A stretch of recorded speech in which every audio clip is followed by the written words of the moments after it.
What happens when one of Hollywood's most beloved entertainers comes face to face with a host who's completely lost his way?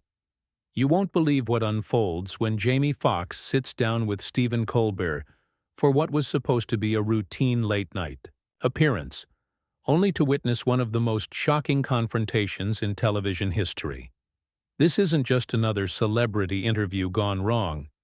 This is a career-defining moment that exposes the dark side of late-night television and leaves everyone asking, has Stephen Colbert finally crossed a line he can never come back from?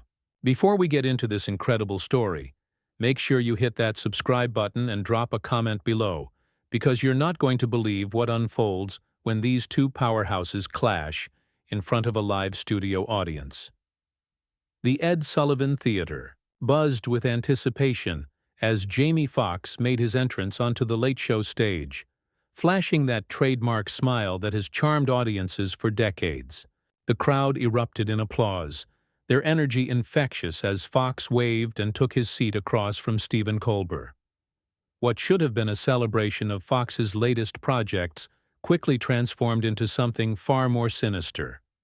Jamie Foxx, "Everybody," Colbert announced, his voice carrying an edge that seasoned viewers might have recognized as trouble brewing. "So good to have you back on the show."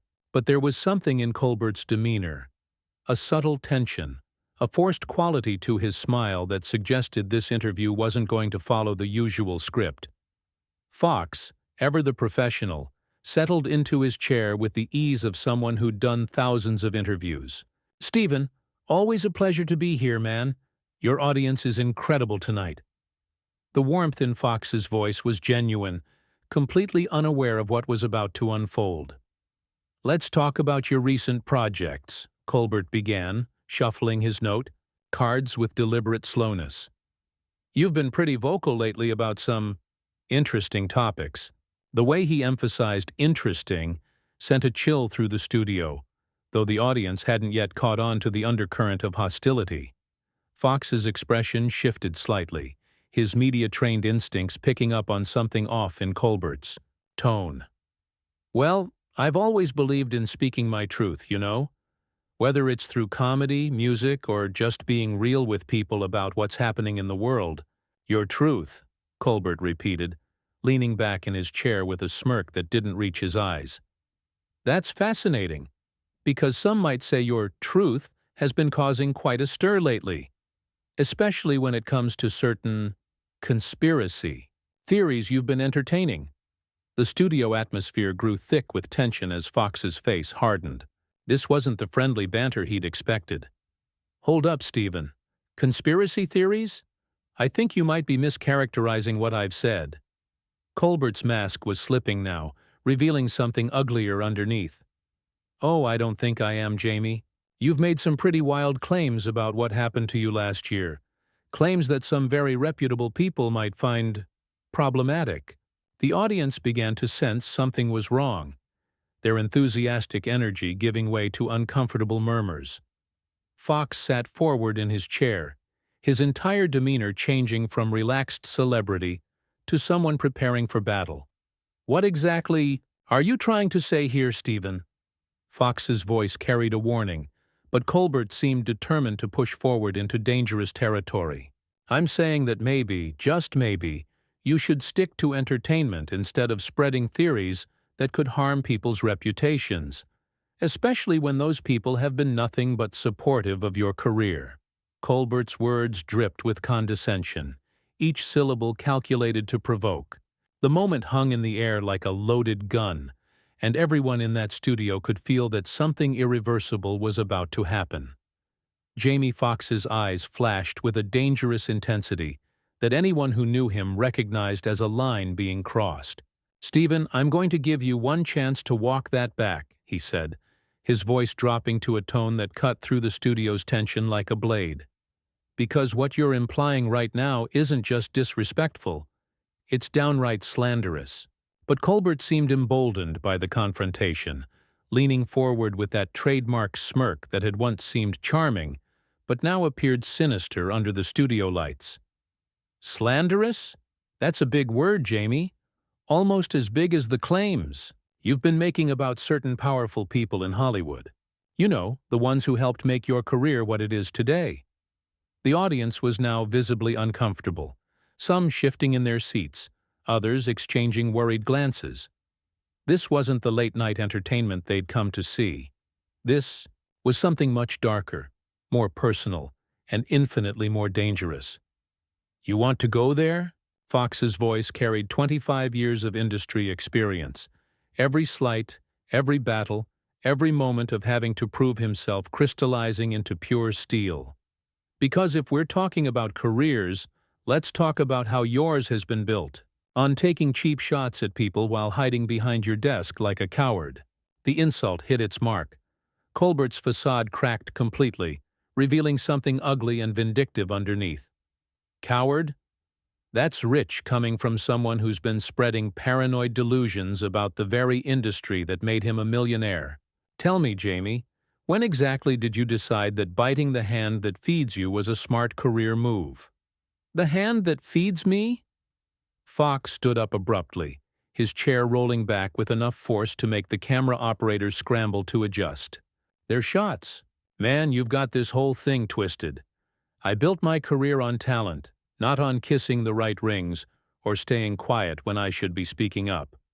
The studio had gone dead silent except for the hum of cameras and the barely audible whispers of crew members wondering if they should intervene.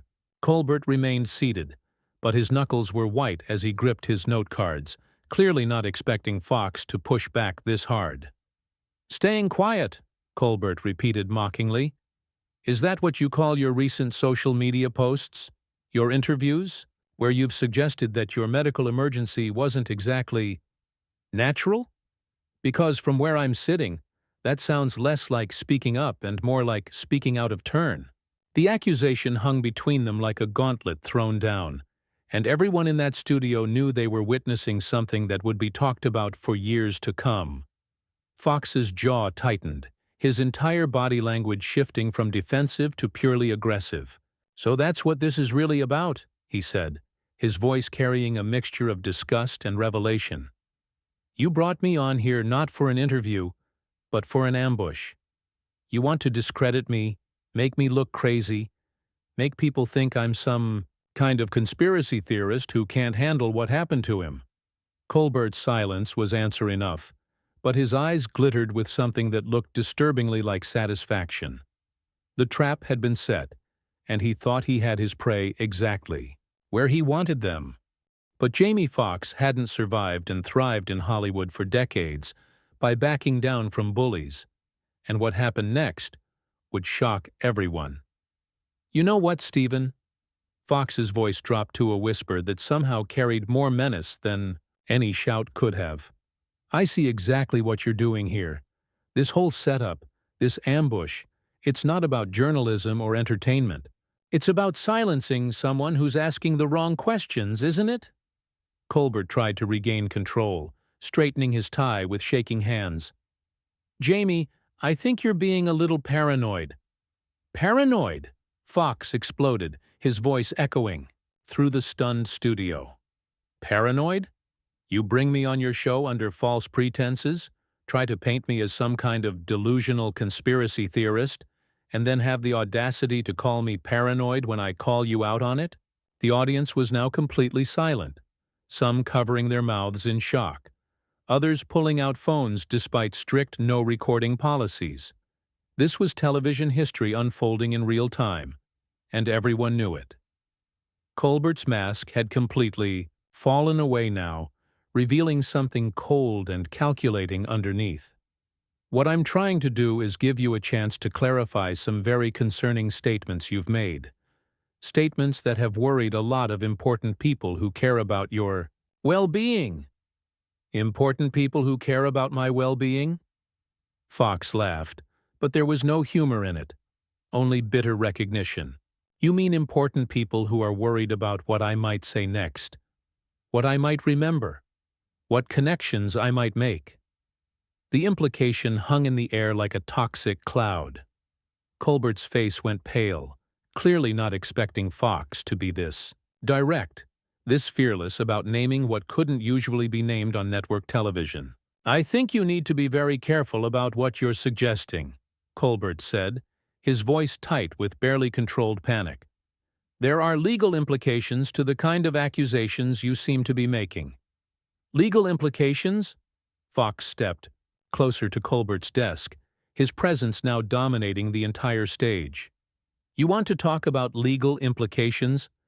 Let's talk about what happens when someone tries to destroy another person's reputation on national television. Let's talk about what happens when a host uses his platform to carry water for people who would rather see certain stories never told. The studio crew was frozen, unsure whether to keep filming or cut to commercial. This had gone so far beyond a typical celebrity interview that no one seemed to know the protocol anymore. Colbert was visibly sweating now, his usual composure completely shattered. Jamie, I think maybe we should take a break. No breaks. Foxx cut him off with the authority of someone who had taken complete control of the situation. You wanted to do this on television, in front of your audience, so let's finish it. You want to know what really happened to me? You want to know why I've been asking questions that make certain people uncomfortable? The anticipation in the room was suffocating. Every person in that studio knew they were about to hear something that would change everything. Something that would make this confrontation seem small by comparison. The truth is, Foxx continued, his voice carrying the weight of someone who had made peace with burning every bridge if necessary, what happened to me wasn't random. It wasn't just bad luck or a freak medical incident. And the people who are pulling your strings right now, Stephen, they know it wasn't random either. Colbert's face had gone from pale to ashen, and his hands were visibly trembling as the full scope of what Foxx was willing to say on live television became clear. This wasn't just a heated interview anymore. This was someone ready to blow up the entire system. You want me to stop talking, don't you, Stephen? Fox's voice carried the confidence of a man who had nothing left to lose. You and whoever sent you here tonight want me to just smile, promote my movie, and pretend like nothing happened. Pretend like I don't remember the meetings, the phone calls, the people who were very concerned about the projects I was working on. Colbert was frantically signaling to his producers off camera, but the show was live, and there was nowhere to hide. Jamie, I really think... You think what? Foxx interrupted, his intensity building to a crescendo. You think I should protect the same people who tried to silence me permanently? You think I should be grateful that I survived whatever they did to me? The audience had become a sea of shocked faces and open mouths. Some people were crying. Others were recording despite security's efforts to stop them. This was no longer entertainment. This was a man fighting for his life and his truth on national television. The beautiful thing about almost dying, Foxx continued, pacing now like a caged lion, is that it clarifies everything. It shows you who your real friends are and, more importantly, who your enemies are. And sitting across from me tonight, I can see exactly which category you fall into. Colbert tried one last desperate attempt to regain control. Ladies and gentlemen, I think my guest might be having some kind of... Don't you dare, Fox's voice cut through the studio like a whip crack.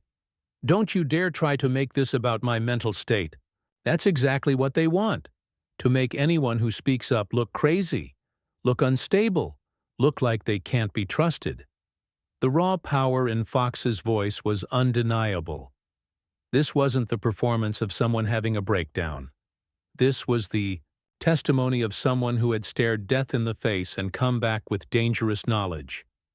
You want to know what really scares them?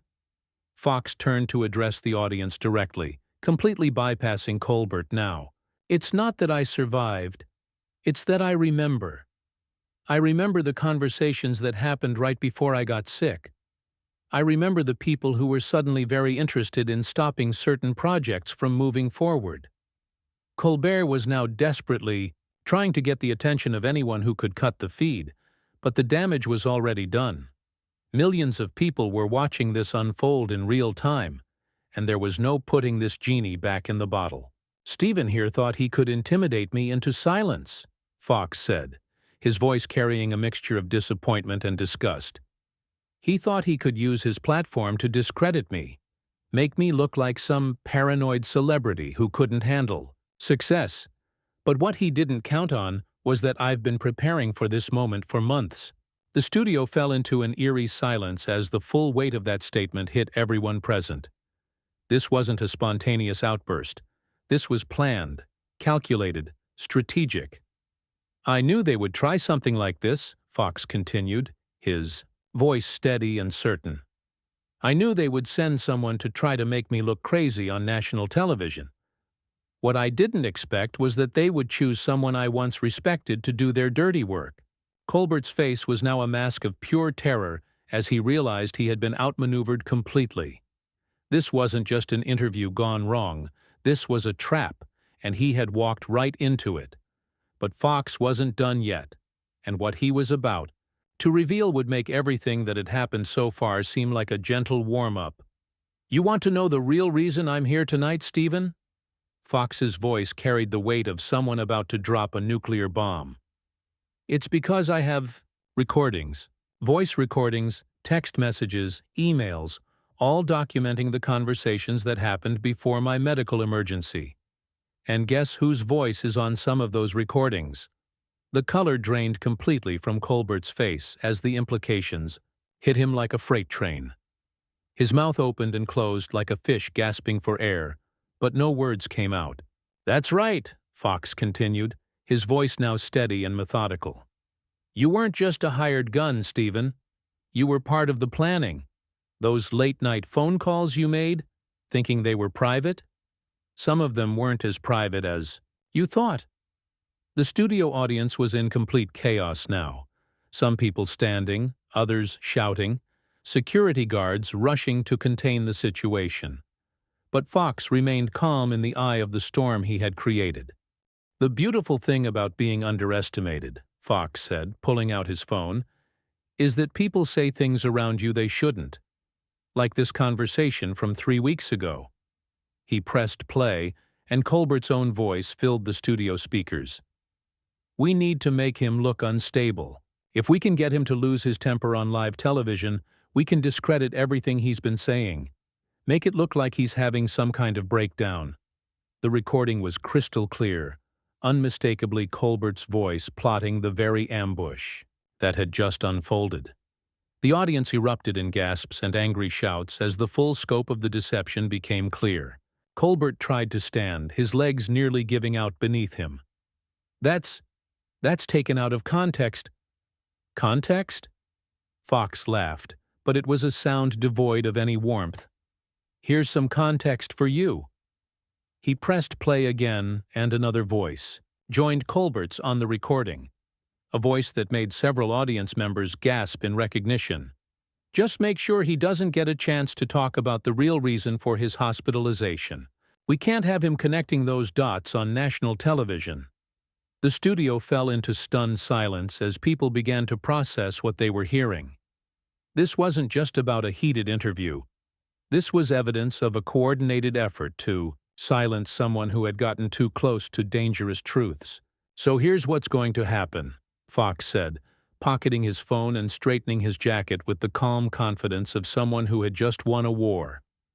I'm going to walk out of here with my dignity intact. You're going to sit there and think about what you've become.